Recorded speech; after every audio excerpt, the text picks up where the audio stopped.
ডাকাতি, মানে এভাবে চলতে আছে চাঁদাবাজিও লগে। এরপরে দেখলাম যে চট্টগ্রামে একটা হাসপাতালে সকালে একটা নবজাতক শিশু জন্ম হয়েছে, ডাক্তার তার মাথা কেটে ফেলছে ডেলিভারির সময়। বিকেলবেলা আরেকটা, ওইখানে সকালে সমঝোতা করে মিটমাট করে ফেলছে। বিকেলে আরেকটা নবজাতকের জন্ম হতে গেছিল ওই হাসপাতালে, একই হাসপাতাল, একই ডাক্তার, বিকেলে একটাও মাথা কেটে ফেলছে। আচ্ছা তুই কি আসলে ডাক্তার না বুড়ো ডাক্তার? না আবেদ আলী সুদানি পাওয়ার কারণে প্রশ্ন ফাঁস করে বিসিএস এর প্রশ্ন কিনি পরীক্ষা দিয়ে তুই বিসিএস ডাক্তার হয়েছিস। এসব ডাক্তার কোত্থেকে আসে ভাই? মানে এসব ডাক্তার আপনি কোত্থেকে আসে? আপনি বলেন যে এসব ডাক্তার আসে, যে ডাক্তাররা সবসময় রোগীর সেবা করে, ডাক্তাররা রোগীর সেবা করে, এখন দেখি যে ডাক্তাররা ওটা রোগীকে মেরে ফেলে। আপনি দেখবেন যে গলার জন্য আপনি হাসপাতালে যাবেন, আপনার কন্ট্রোমেডিকেট, আপনি কাশের জন্য যাবেন, আপনার যক্ষার ওষুধ দেবে, আপনার নাকের ওষুধ দেবে, কবে আপনার গলা দিয়ে রক্ত এসেছে, আপনার গলা রক্ত কেটে ফেলবে। এরপরে আপনি ভাত খাইতে পারতেছেন না, আপনার খাদ্য নালী কেটে ফেলবে। মানে একটার জন্য যাবেন, বিপরীত অংশ দেখবেন আপনি। আপনার জ্বর যাবেন, আপনার কাশির ওষুধ দেবে। মানে এভাবে চলতেছে।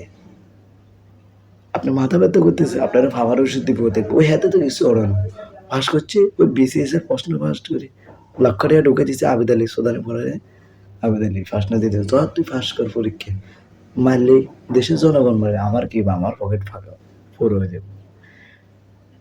মানে একটা জনগণ, একটা সাধারণ মানুষ যাবে ডাক্তারের কাছে চিকিৎসার জন্য, মানুষটা ভালো হওয়ার জন্য।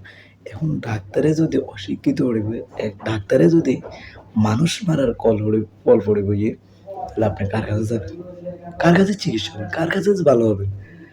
মানে একটা মানুষ তো উসিলা লাগে, মহান রব্বুল আলামিন তো আমাদের ভালো করার মালিক। তো আপনি যদি ভুল চিকিৎসা করে মানুষ মেরে ফেলেন, দিনের পর দিন একের পর এক দেখতেছি ভুল চিকিৎসায় মানুষ মারা যেতে, ভুল চিকিৎসায় ডেলিভারি করতে যাই মা মারা যায়, মেয়ে মারা যায়, ছেলে মারা যায়, সন্তান মারা যাইতেছে। আপনি গলা ব্যথা, আপনার কণ্ঠনালী কেটে ফেলতে, মানে ভুল চিকিৎসা সব। এ তো সিন্ডিকেট চলে, সিন্ডিকেট বন্ধ নেই। ওষুধের জন্য যাবেন সিন্ডিকেট, ভর্তির জন্য যাবেন সিন্ডিকেট, সিটের জন্য যাবেন সিন্ডিকেট। একটা হাসপাতালে, সরকারি হাসপাতালগুলো এখন যান দেখবেন সবগুলো সিন্ডিকেট চলতেছে। সিটে আপনি ভর্তি হবেন। আমি নিজে ভুক্তভোগী, একটা রোগী ভর্তি করাতে গেছিলাম, মানে টাকা দেওয়া ছাড়া সিট পাইনি আমি। আমার নিজের পকেটে টাকা খরচ করি আমি তাকে ভর্তি করে দিয়েছি, মানে সরকারি হাসপাতালে। তা আপনি সরকারি হাসপাতাল দিয়েছেন কি কারণে? সিট আছে তারপরে বলে সিট নেই। যখন টাকা দিয়ে দিছি তখন সিট আছে। মানে দেশে কোথায় বাস করবেন, কার কাছে যাবেন? মানে টাকা ছাড়া কোথায় লড়? কিন্তু আমাদের জনগণের ট্যাক্সের টাকা তারা চলে, আমাদের জনগণের পকেটের টাকা দিয়ে তারা হাসপাতাল তৈরি, আমাদের জনগণের পকেটের টাকা দিয়ে তাদের নার্সের বেতন দেয়, ডাক্তার, কিন্তু আমাদের টাকা ছাড়া তারা চলে না। কি করবেন? কার কথা কাকে বলবেন? সবাই এক, সবাই একের পর চুরি করতেছে যা যে এর মতো।